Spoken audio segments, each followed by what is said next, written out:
Hi, everyone. Thanks for coming. This is a session on JPA 2.1, what's new in our work on the spec in progress.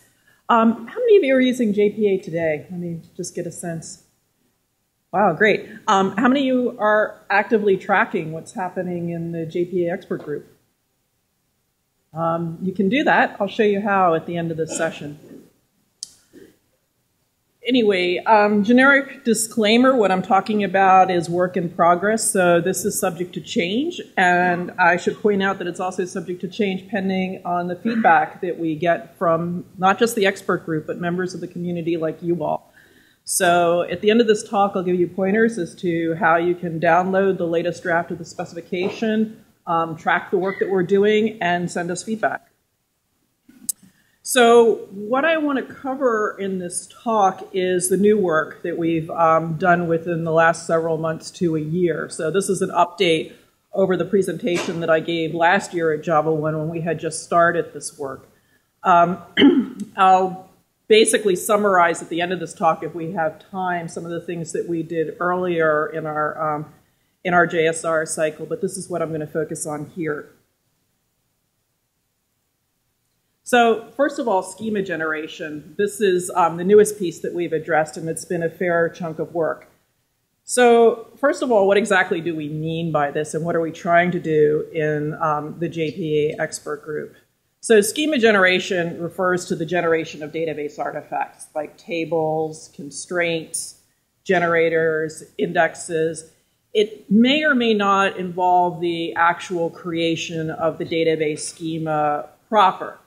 And the reason for that is in most databases, a database schema corresponds to what's called an auth ID. That is, credentials that the user is given along with a space of tables that they can actually create tables in and other database constructs.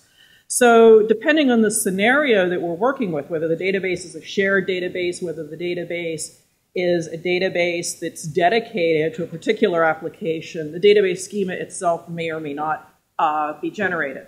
So the term schema generation is a little bit of a misnomer. I've been grappling for a better term. Table generation is used by some people, but that doesn't really cover it either because it's certainly more than tables that are generated. So when we talk about schema generation, there are a lot of scenarios and environments that we need to consider from a JPA point of view. First of all, and probably most obvious is the prototyping scenario, where you're trying to develop an application from scratch. You have a domain object model that you're developing, and you want to see that materialized in a database so that you can test it and work with it and populate the database. So the prototyping scenario.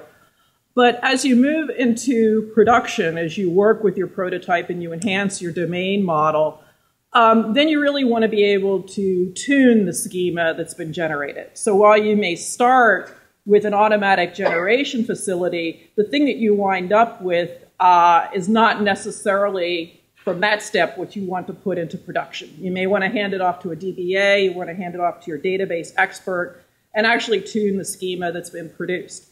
And then use this schema, hand it off in your deployment environment as the actual schema that's going to be used in production. And also we have a number of environments that we need to consider as well. So for example, in a database provisioning environment, in a cloud environment, you may not get your hands on this database. It may be the container or the administrative system that's been set up by the cloud provider that's actually going to do the provisioning and at the end of the day, the schema generation for you. Okay, so that's what we've got to consider in doing this work from a JPA point of view. So then there's another issue in terms of generating a schema. What's it going to be generated into? Is it going to be generated directly into the database? Is it going to be generated into DDL files, into SQL scripts? And you would want to do this, for example, if you wanted to hand the output of the schema generation to your DBA or your database expert for tuning. Or you may want to do both. You may want to generate into the database and then be able to inspect the results of this generation. When we look at actual deployment environments, then the question becomes, from what are you going to generate the schema into the database? directly from the OR mapping metadata from the annotations in your persistence classes in the XML, or more likely, if you're in a production environment, you're going to want to do the generation from the output of SQL DDL scripts. And then there's the issue of when is the schema generated? Are you going to generate it prior to application deployment, or do you want to generate it as part of the entity manager factory creation? So the latter, again, is most useful, in my opinion, where you're in a prototyping mode and you want to generate from the object relational mapping metadata. So, and one more thing as to who does what. The creation of the database schema in simple environments, in non-managed environments, you may actually be the person creating it, or it may be an administrator in a more managed environment. If the database schema is being generated, like in a provisioning environment, it may be the container, or it may be the persistence provider, because the container is delegating this work. And likewise, the artifacts that live in the schema. Okay, so let's talk about what JPA actually does to address all these different combinations and potential scenarios that we need to be prepared for. So we support 2 phases of schema generation. You get to choose which one you want if you're the one who's managing the process, or the container environment will choose this for you, again, depending on how things work, whether it's in a cloud scenario or a non-cloud scenario. So a separate phase prior to application deployment is probably what you're going to see in a provisioning-oriented environment. Or you may want to do this, as I said earlier, as part of your entity manager factory creation. And as you might guess, we support 2 sources for generating the schema, from the OR mapping metadata and from SQL DDL scripts, again, according to what your needs are in the target environment. And we support 2 targets, into the database or into SQL scripts, or both. So the process is very flexible. It's highly configurable. There are lots of knobs and levers to adjust in order to get exactly what you need for the environment in which you're working and the goals that you're trying to address. Okay, so let's talk briefly about the APIs.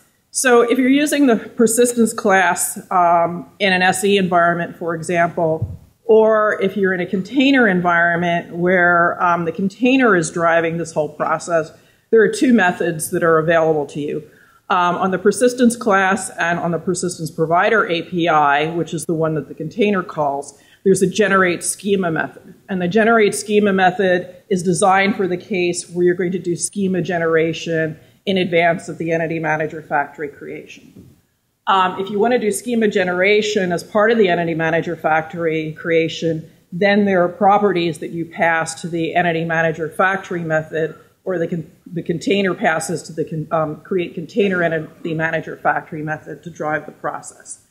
So the process is property driven. The properties control what you're generating, where you're generating it, how it's being processed. In addition, we give the ability for the application, in the case that the application has already been finely tuned, to package scripts, where the scripts are going to drive the schema generation.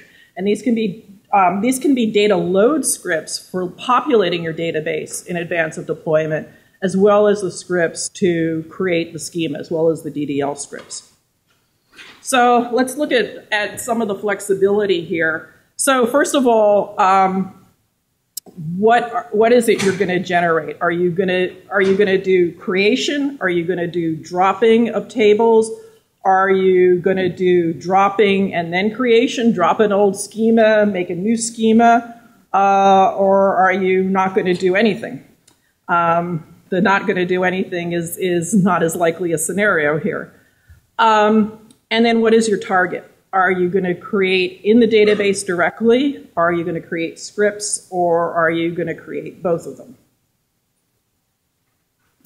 Now, if you're going to write scripts, you need to configure, or the container needs to be able to configure when talking to the persistence provider, where these scripts are going to be created. So we have targets for the create scripts and the drop scripts, and the values of these properties can either be writers or they could be URL string denoting a URL. Where are you going to put the output of the schema generation script?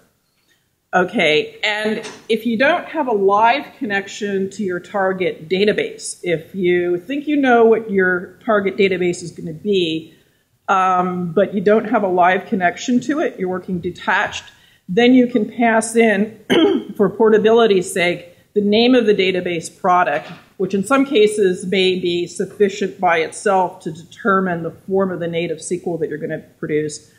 In some databases, it won't be, and it varies, again, depending on the driver that you're using, for example. You may need also to pass in major version and minor version for your database.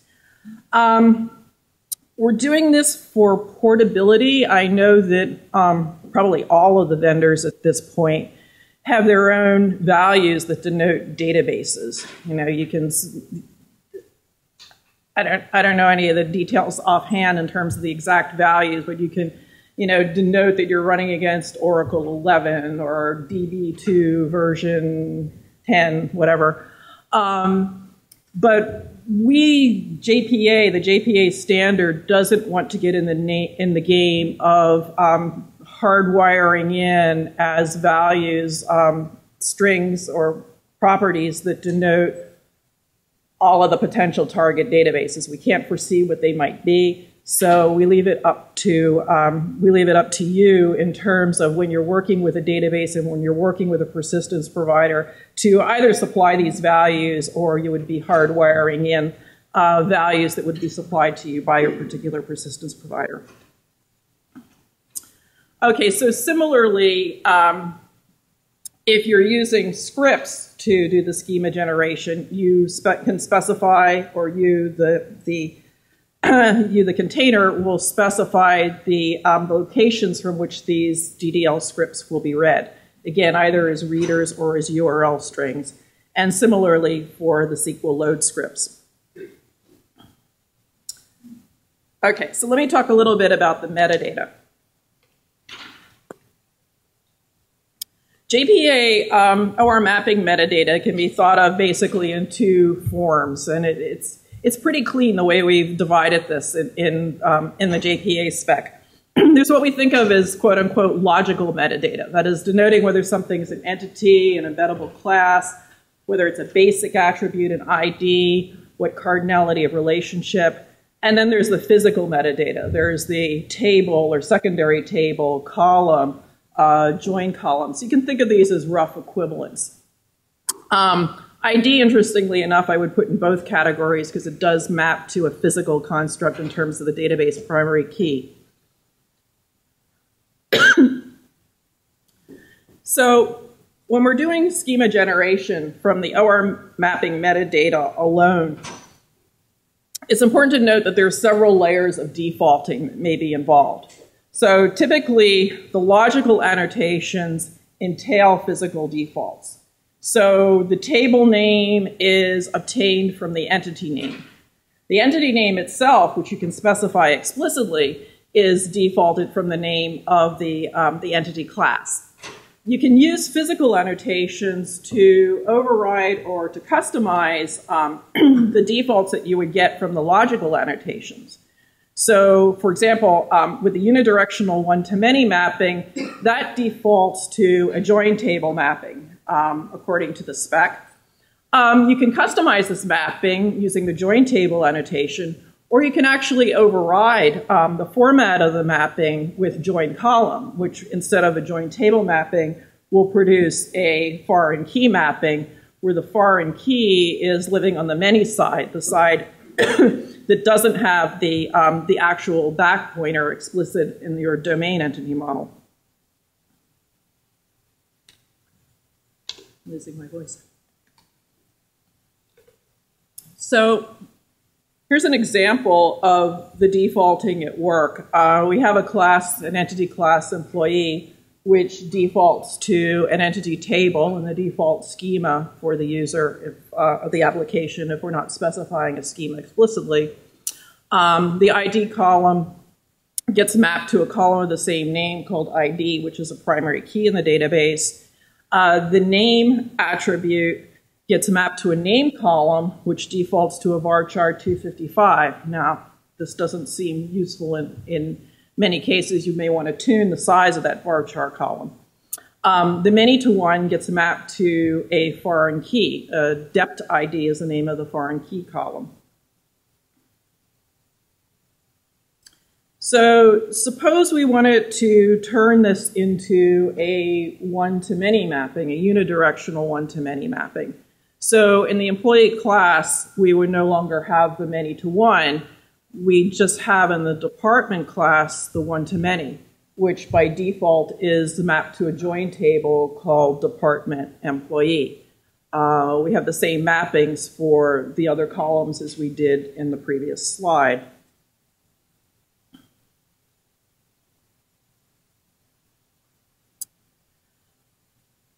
Okay, so this shows you how you might customize that mapping. In this case, we're changing the length of the name, dept name, to dept name, and we're saying that it's required. So nullable equals false. By default, this column would be nullable, which is probably not what we want for the name of the department. And we're choosing a length that's a bit more appropriate for a department name. And we're overriding our one-to-many mapping with a join column annotation where we're specifying the name of the join column in the employee table, which is going to be deptref, and that's going to be that's also going to be required. So an employee needs to be assigned to a department. Now, for the most part, what we have as of JPA 2.0 in terms of metadata is very close to what we need for schema generation from the object relational mapping metadata alone. But there are a few pieces that are missing, some important pieces actually. One of which is the ability to specify indexes. So by default, a primary key generates an index, a unique index for that primary key in your typical database. But often, for the sake of tuning, it's very important to be able to specify additional indexes. So we introduced the index annotation to be able to do that. This is an annotation that operates over the physical metadata, not at the logical level, but at the physical table level. So it can be specified as part of the table-oriented annotations, namely table, secondary table, join table, and so on. An index can span multiple columns within the table that it's used. And if you do specify multiple columns, the persistence provider is required to observe the ordering of the columns as you specify them. Again, that's important for a tuning scenario where you're doing data access. You know how you want to use this index, how you want to tune for it. So the ordering becomes important. So here's what it looks like. The target is empty because this is being used as part of those physical annotations that I just showed you. And that's where it makes the most sense, because an index can't span multiple tables. It has to be used within a single table itself. So the columns that you can specify for an index are the columns of the table in which this annotation is going to be embedded. So by default, a name will be chosen for you by the persistence provider, or I believe most databases would default the name if you didn't specify it. The list of the columns and a specification as to whether the index is unique. And the column list syntax follows basically the syntax that we're using for order by. That is, for each column, you can specify the column name and whether you want the index to be ascending or descending on that particular column. And if you don't specify ascending or descending, ascending is assumed. So here we go. Here's an example for our employee entity where specifying indexes using the table annotation. We're not changing the name of the table that's being generated, so it'll default to employee. But we're specifying that we want two indexes, one on the name of the employee and another on the foreign key that's going to map to the department. So if we're searching employees using this foreign key or departments using the foreign key, this will expedite that search. Notice that we did not specify an index for the primary key. That's already there. You can use the index annotation to specify an index for the primary key if you need to. And why you might need to would be if you were using a compound primary key. If you had an embedded ID or you were using an ID class and this was somehow sensitive to the ordering of the columns within that primary key, then you might want to do that. Okay, another annotation that I should go back and say one more thing about index. So index is very useful, obviously, and it's a good tuning parameter, but there's always a cost associated with indexes, namely the requirement for the database to maintain the index. So if you create too many indexes and you're doing a lot of updates, for example, you may incur non-trivial maintenance costs on those indexes. So again, it's always a trade-off when choosing your indexes judiciously and not succumbing to the tendency to index everything. With foreign keys, this is something that should certainly be used with caution because you want to be careful not to interfere with the persistence provider's default foreign key treatment. Generally, the persistence provider's runtime is optimized to correspond to how they handle foreign keys, but there are some cases where you might want to do this.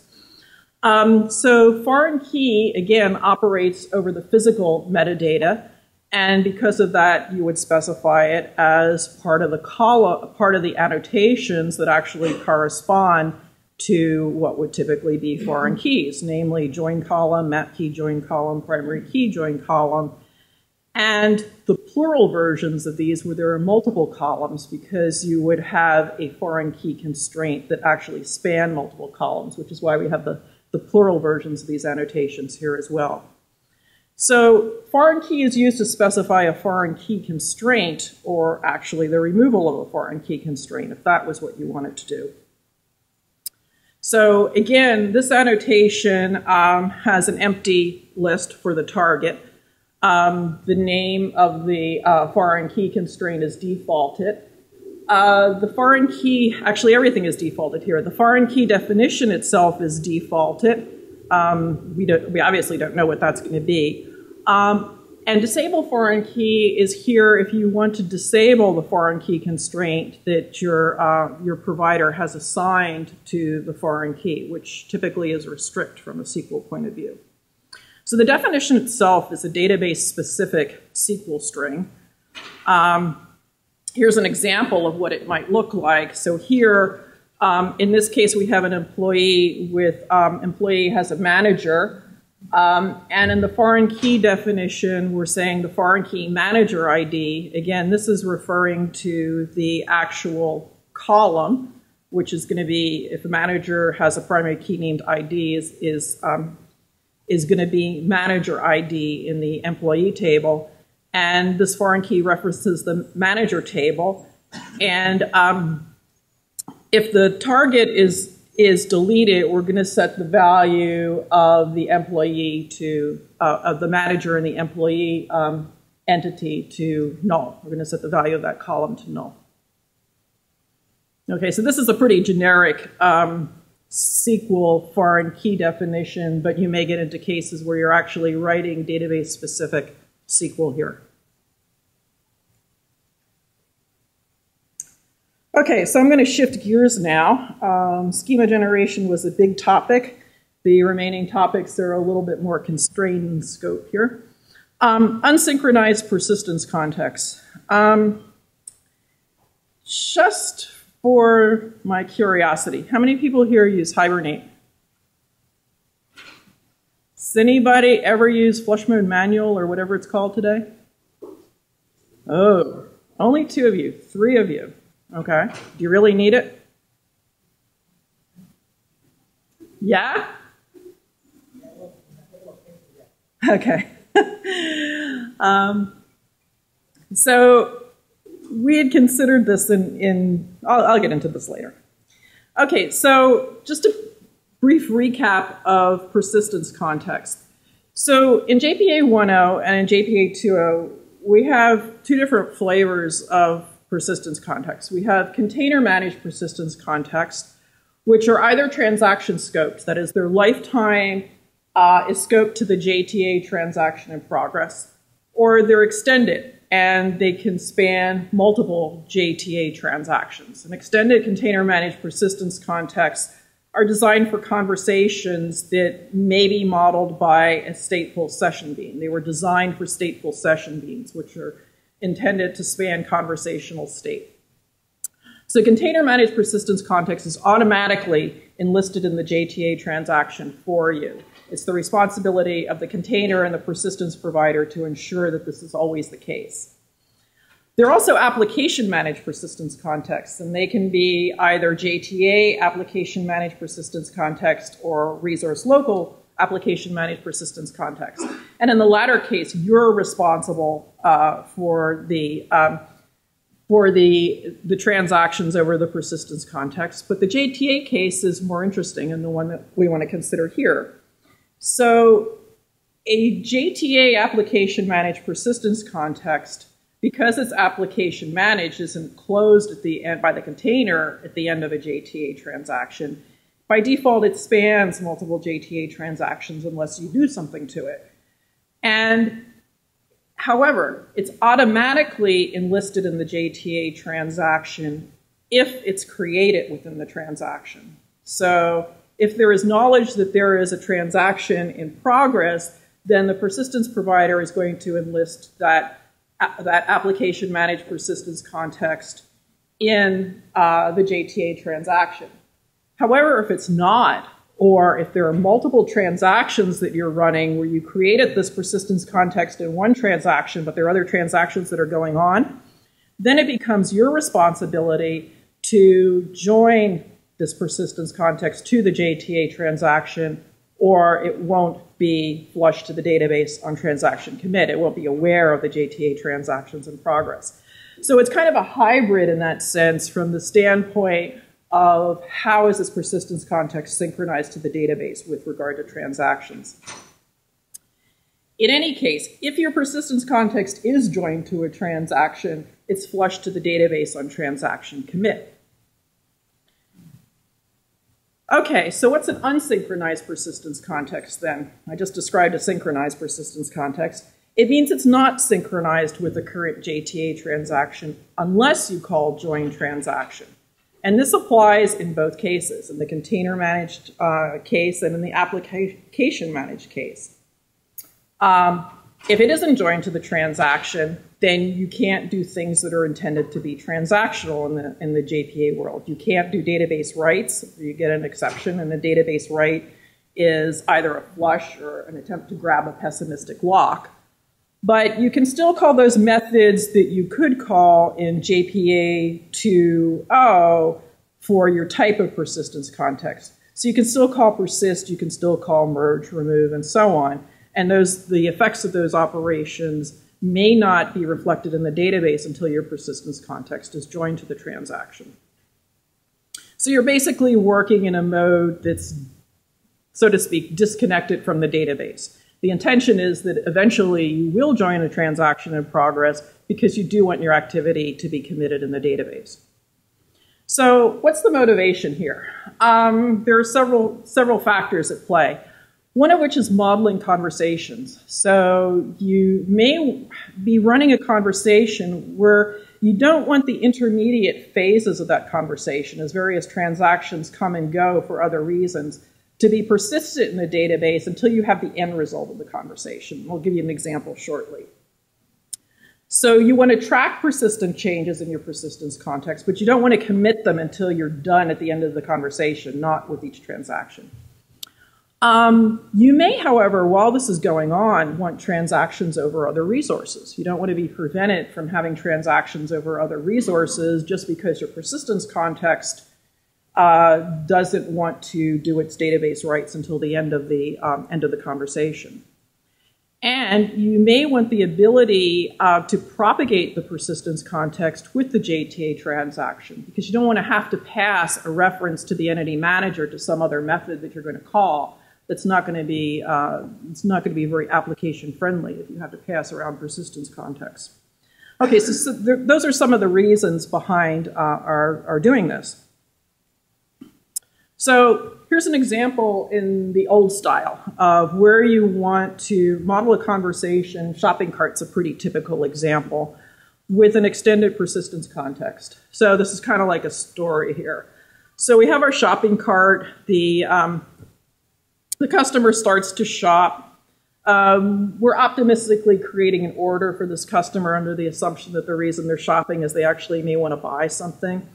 So our customer is browsing. In this case, the products are books. So our customer is browsing books by author or books by subject.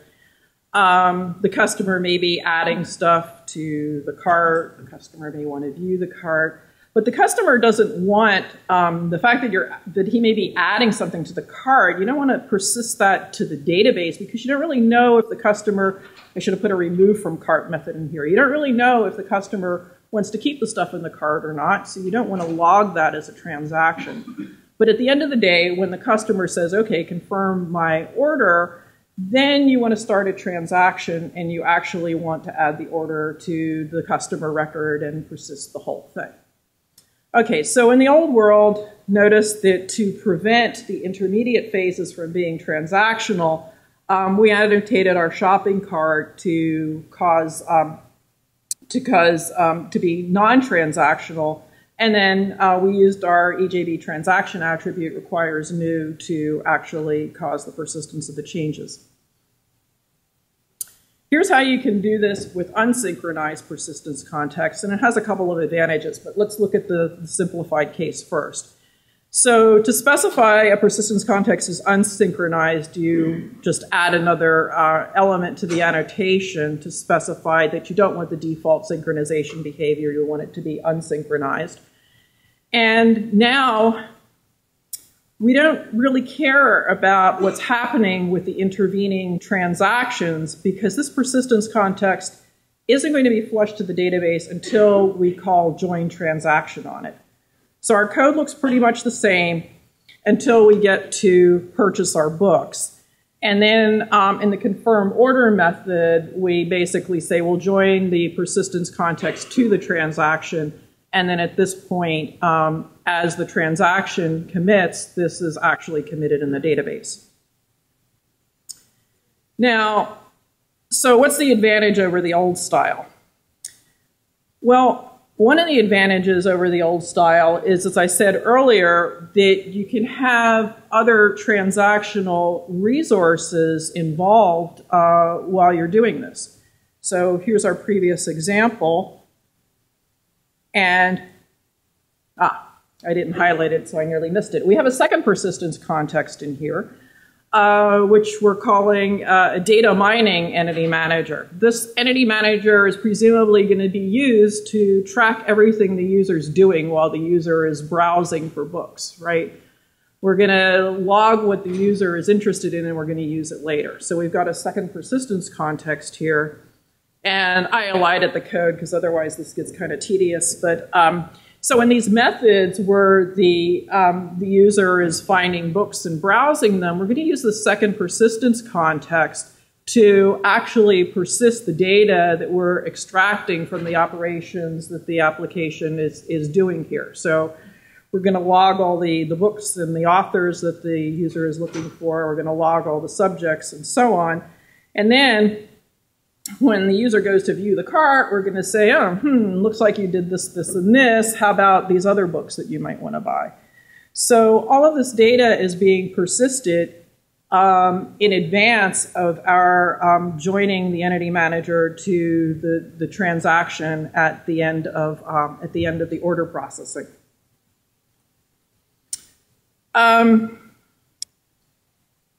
Another use case which I mentioned earlier, which this code snippet doesn't capture, is these methods are obviously just code snippets, but in any of them, you could be calling out to other components, other EJVs, other managed beans, for example, and that persistence context, both of these persistence contexts actually will be propagated automatically for you because you are running within a transaction, so you get the transactional propagation, which you wouldn't if in the absence of transactions.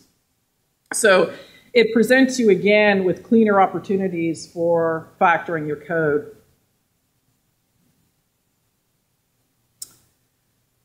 Okay, converters. This is a relatively simple facility that we introduced. It's on our wish list probably for JPA 2.2. We don't expect to get to it in this release for reasons that I'll explain later, to provide a more general type conversion facility. But we're getting our feet wet here, providing something that's useful in basic cases. So type converters are a facility for basic attributes that allows you to convert from a database representation to an entity attribute representation and back. And it's designed for basic attributes. So you're converting one attribute at a time. You're not converting pairs of attributes or complex attributes like embeddables. So the converter classes implement an attribute converter interface, which does what you would expect it to do. It converts the methods that you define in this converter, map between the database and the entity representations. There's a converter annotation which you attach to this class that denotes it as a managed class if the persistence provider is looking for it as part of your persistence unit to process it. So it's like the other managed classes in your persistence unit, like entities or embeddables. And you can specify that this converter is either applied on demand when you say you want an attribute converted, or you can denote it as an auto-apply converter, which means that it will be applied to any attribute of that particular target type and target type pair. So auto-apply converters are turned on unless you turn them off or unless you override them.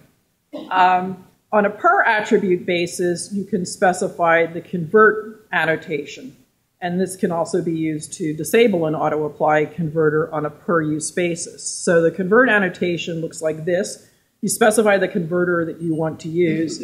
If you're converting something that's like within an embeddable, where you need to traverse a path, within an embeddable, within a key of a map, for example, then you might need to specify explicitly the attribute name. But by default, if you're just applying it directly to a basic attribute, you don't need to do that. And as I said, you can use it to disable conversion. So here's a simple example. Here we're defining a weight converter. It converts between pounds and kilograms. And I hope I've done the math right. So we have a method that's converting to the database column. The database is presumably representing in kilograms, but we being here in the US are dealing with pounds. And then we have the reverse, converting to the entity attribute from kilograms to pounds. So using our converter here, if our part entity is here in the US, we want to assign it shipping weight in our domain object model in terms of pounds rather than kilograms. So in this case, we just apply our convert annotation to the attribute that we want to be converted. So this is what an auto-apply converter looks like. So let's assume our weight converter wants to be an auto-apply converter. We just simply expand the annotation here with the auto-apply value of true. And we've got an auto-apply converter, which will be applied to all doubles, which may not be what we want. So in this case, we've decided that we don't want to convert our shipping weight. Maybe this is a European part. And we're going to disable the conversion on, again, a per-use basis using the convert annotation. So I want to talk about some of the other features that we've addressed just briefly. Multi-tenancy is a big one that we spent a fair amount of time on. As you all probably know by now, we've deferred support or formal support for the cloud to Java EE 8. Initially, we thought we were going to address this in Java EE 7, and then for various reasons, not just time-based, but also due to kind of the state-of-the-art in cloud support, we decided that it was best to defer it to Java EE 8 and try to bring in Java EE 7 a little bit early and Java EE 8 not that long thereafter. Now, JPA needs to align with this roadmap as part of Java EE 7, so we'll be deferring multi-tenancy support. But I want to talk a bit about what we've learned while we were working on it, because this will just be put in cold storage, as it were, until we start JPA 2.2, in which case, our intention is to bring back all of this work and kind of get our leg up on the multi-tenancy. So there are two basic approaches to multi-tenancy that we need to consider. The first of these is the PaaS, or what I think of as the basic SaaS scenario, which was what Java EE 7 was addressing, where you have a separate application instance per tenant. So a tenant gets an application instance that may be configurable, but is still isolated from the application instance of any other tenant. There's a variant of SaaS, I labeled it pure SaaS here, where a single application instance is shared among multiple tenants. And obviously that has some issues in terms of security, in terms of performance. How do you make the single application instance work for multiple tenants? So that's downstream. From a JPA point of view, so to back up a bit to what I said earlier in terms of schema generation. In a cloud environment, database storage may be provisioned in different ways. You can't necessarily count on getting an entire database for your application. You may get a database for your application. You may just get a database schema for the use of your application. So the provisioning of the tenant database storage determines the persistence strategies that are usable for a particular tenant. So if you give your tenant, each tenant gets a separate database, obviously that's the most flexible, it has the fewest constraints, it's got the greatest isolation among tenants. Your application can look pretty much the way it does today. If you have a shared database where each tenant would typically get a schema in that database, and the database itself is providing the isolation between tenants through its authorization and security mechanisms, then you would expect that the tenant gets a schema, which for portability, you would like to think of as a default schema for the tenant. And obviously, you would want restrictions on native queries. So a native query could not span into another schema. You'd be constrained on native queries. Now, in either of these strategies where the container is managing multi-tenancy, the application doesn't necessarily need to be tenant aware if it's been programmed in a portable way.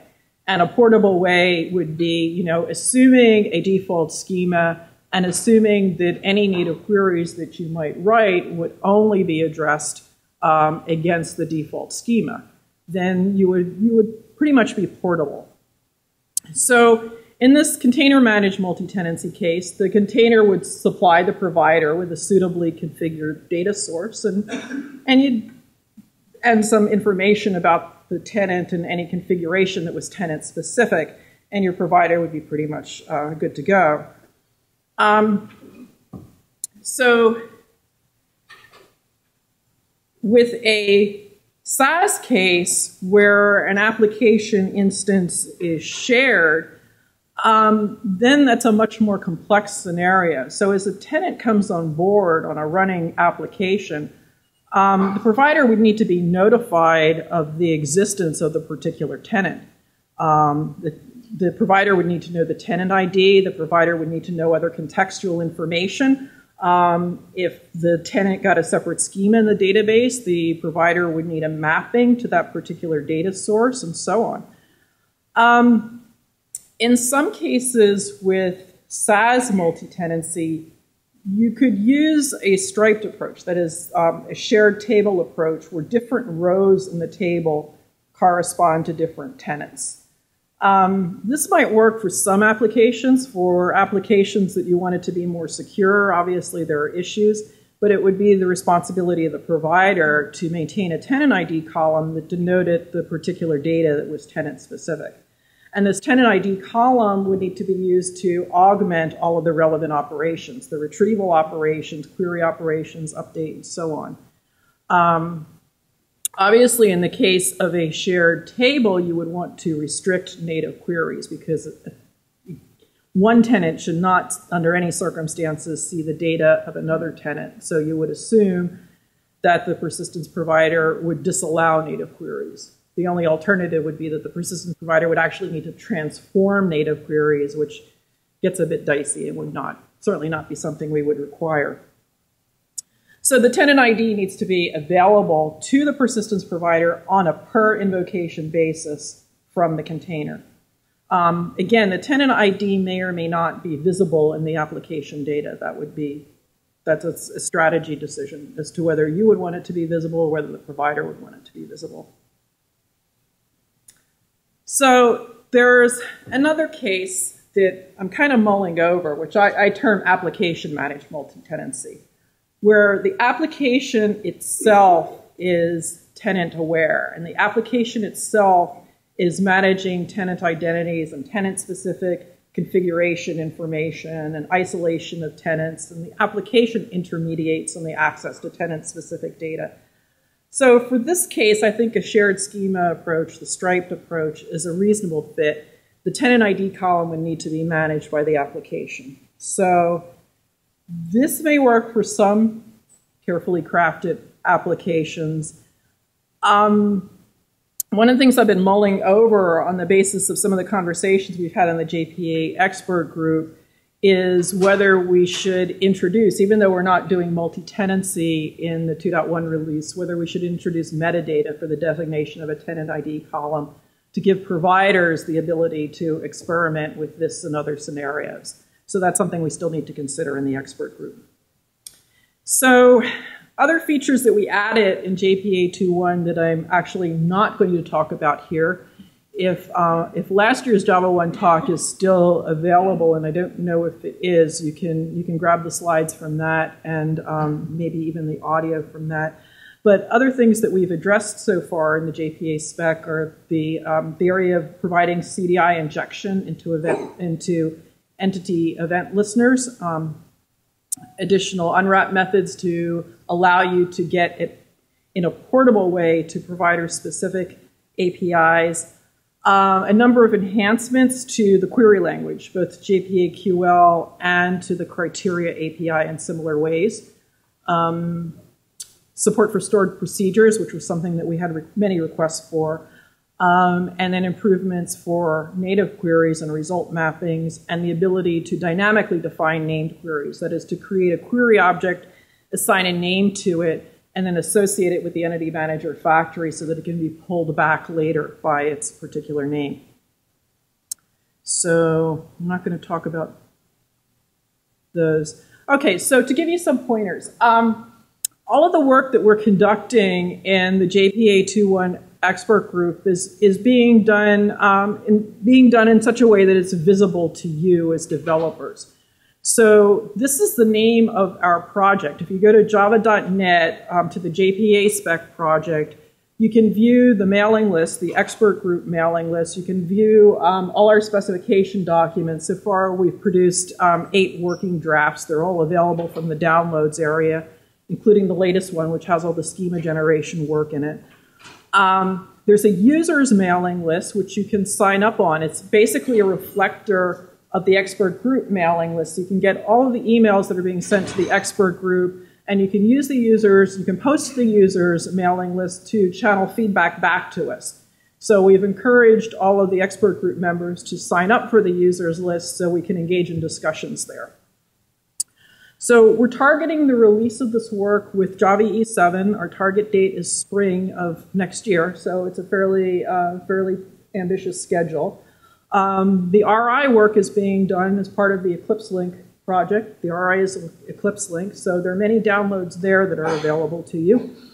And it's basically a date-driven release. So anything that is not ready in this release will be deferred to JPA 2.2. So we're taking feedback as to, because of the aggressiveness of the schedule, smaller candidates that we might actually be able to achieve in this release, although the door is rapidly closing. But it's not too early to make suggestions as to what we might consider in a follow-on release. So sign up, give us feedback. Please look at the specification drafts, see if they meet your needs, and join the project. Thanks.